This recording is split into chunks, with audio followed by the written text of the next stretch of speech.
Laud Jesus Christ, praised be Jesus Christ.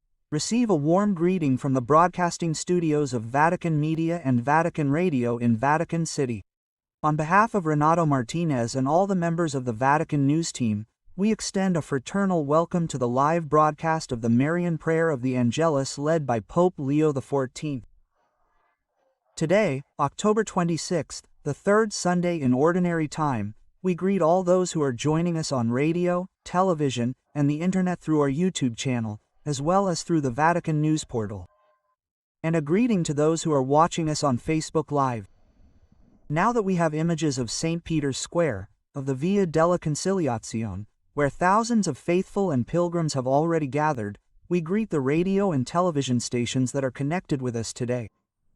A special greeting to our friends from the SOAR, New Evangelization, Radio, and Television in the United States. We greet Radio Paz in Miami, Santa Teresita Radio, Radio Inmaculada and Inmaculada Television, and Radio Vida and Abundancia in Washington, D.C., Spain. We greet Zelman TV in Alicante, Spain, Radio Vicentina in the province of Chile, Radio and Television Cadiz, Catholic University in Asunción, Paraguay, Radio Magna in Chubut, Patagonia, Argentina, Radio La Voz de Maria in Guayaquil, Ecuador, Catholic Radio of Cuenca in Ecuador, Radio Maria in El Salvador, Radio Maria in Mexico, Radio Hogar in Panama and EWTN Radio and Television. And a greeting to our friends of the Latin American Episcopal Council, CELA. This morning Pope Leo XIV presided over Holy Mass here in St. Peter's Basilica on the occasion of the Jubilee of the Synodal Teams and the organs of participation in the Church. It has been a Jubilee celebration in this holy year 2025, a year of hope, in which the Pope has addressed an exhortation, an invitation to be a church of communion, a church of charity and a church of faith.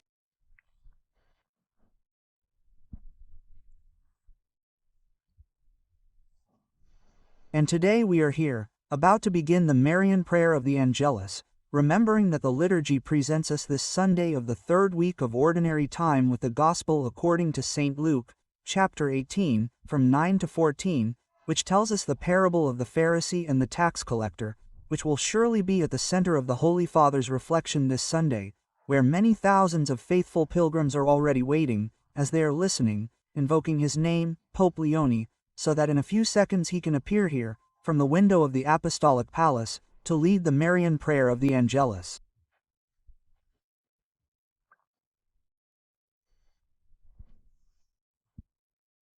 Well, we noted that a few moments ago the Pope celebrated Holy Mass with representatives of the churches from different continents, and the Pope is with us greeting the faithful and pilgrims in St. Peter's Square.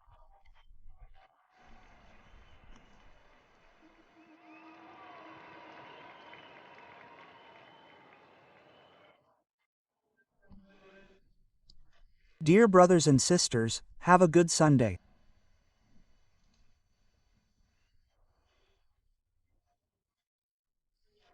Today's Gospel presents us with two characters, a Pharisee and a tax collector who are praying in the temple. The first boasts of a long list of merits. The good works he performs are many, and for this reason he feels better than the others, whom he judges with contempt. He stands with his head held high. His attitude is clearly presumptuous.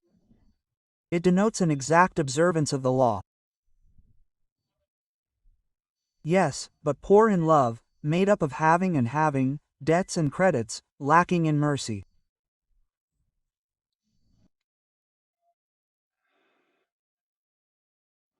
The tax collector is also praying, but in a very different way. He has much to ask forgiveness for. He is a tax collector in the service of the Roman Empire who works under a public contract, which allows him to speculate with the income to the detriment of his own compatriots. However, at the end of the parable, Jesus tells us that of the two, it is precisely he who returns home justified, that is, forgiven and renewed by the encounter with God. Why? First of all, the tax collector has the courage and humility to present himself before God. He does not close himself off in his own world. He does not resign himself to the evil he has done. He leaves the places where he is feared, safe, protected by the power he exerts over others.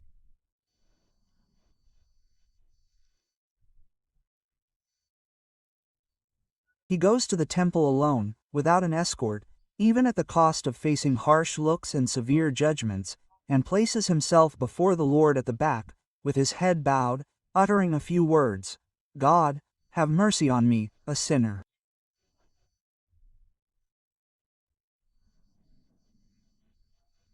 In this way, Jesus gives us a powerful message.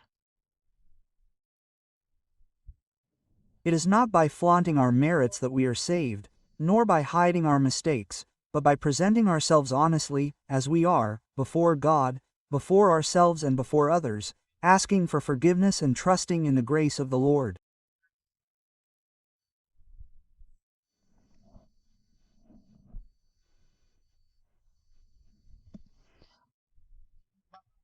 Commenting on this episode, St. Augustine compares the Pharisee to a sick person who, out of shame and pride, hides his wounds from the doctor, and the tax collector to another who, with humility and wisdom, shows the doctor his wounds.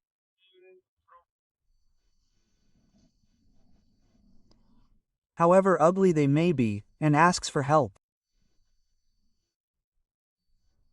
And he concludes, "Is it not strange, then, that the tax collector who did not hesitate to show his pain was more cured?"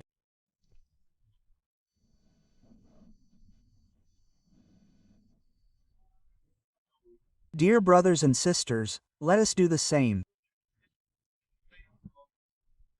Let us not be afraid to acknowledge our mistakes, to expose them, assuming our responsibility and entrusting them to God's mercy.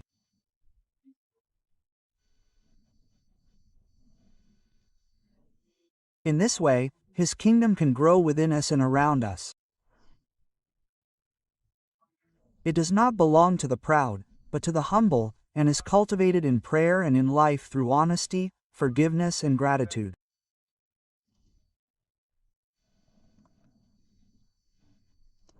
Let us ask Mary, a model of holiness, to help us grow in these virtues.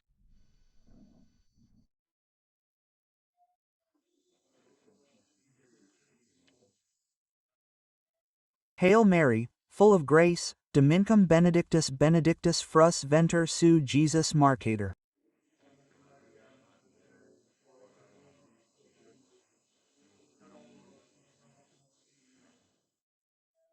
Domini.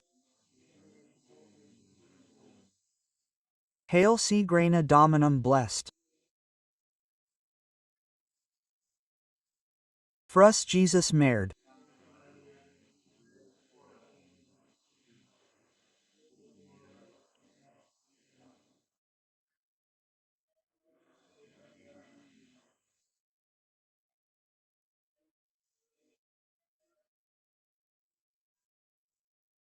Father Jesus Mattis.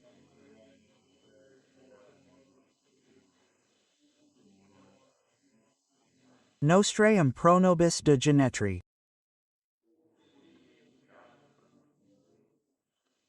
Oros. Domunziante.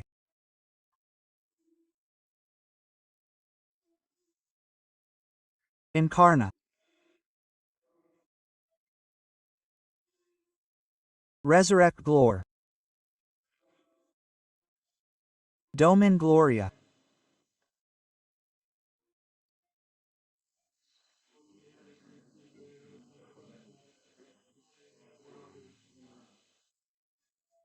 Gloria Sun Spirit Santo Principio.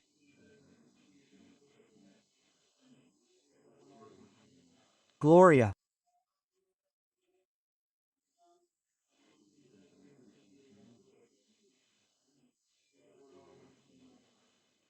Pro fidelis Deis. Donish. In pacem. Diminiscumen. Dom Benedum.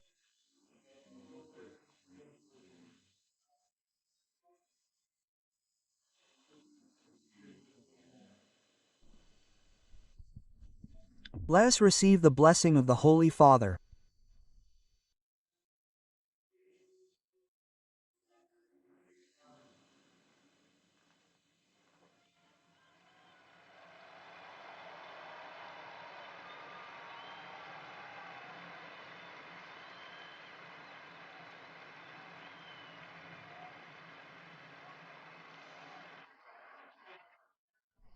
Dear brothers and sisters,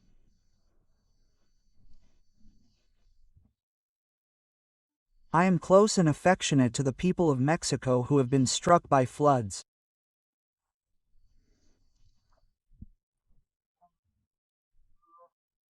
And to all those who suffer because of these calamities, and I commend to the Lord, through the intercession of the Holy Virgin, the souls of the deceased.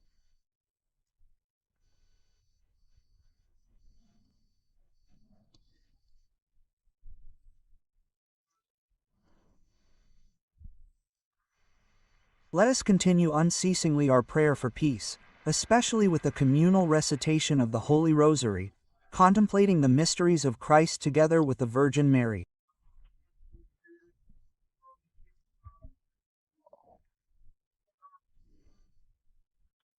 Let us make our own the suffering and the hope of the children, of the mothers, of the fathers, of the elderly victims of war. And through this intercession of the heart, many gestures of evangelical charity and of concrete closeness and solidarity are born.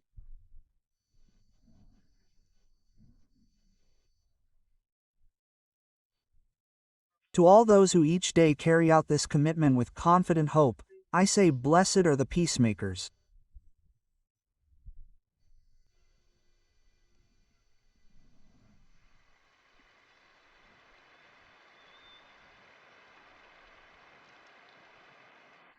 Roman greetings. I greet all of you, pilgrims and Romans who have come from different parts of the world.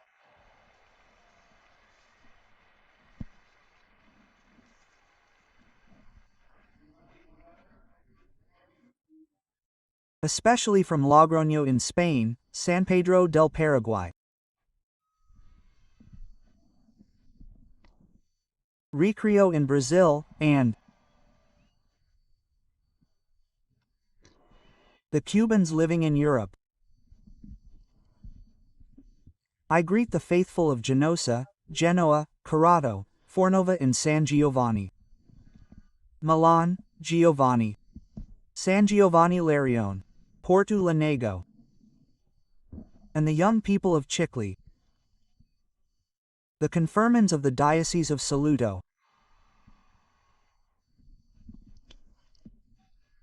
the Reparationist Sisters of the Sacred Heart who are celebrating 150 years of their foundation, the Communion and Liberation Group of Pavia, and the Polyphonic Choir of Milazzo. Thank you all and have a good Sunday.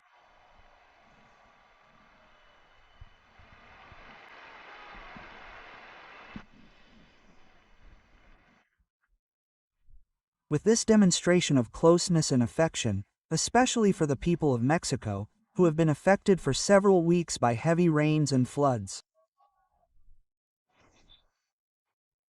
Pope Leo XIV concluded the Marian prayer of the Angelus for this third Sunday in Ordinary Time, in which he encouraged us to continue being builders of peace and above all creators of communion in the Church. On behalf of Reto Martinez and all the members of the Vatican News team, we thank you for being with us and invite you to stay tuned to Vatican Radio Vatican News. We wish you all a good Sunday and a good start to the week. Laudator Jesus Christus, praised be Jesus Christ. We leave you with these images of St. Peter's Square.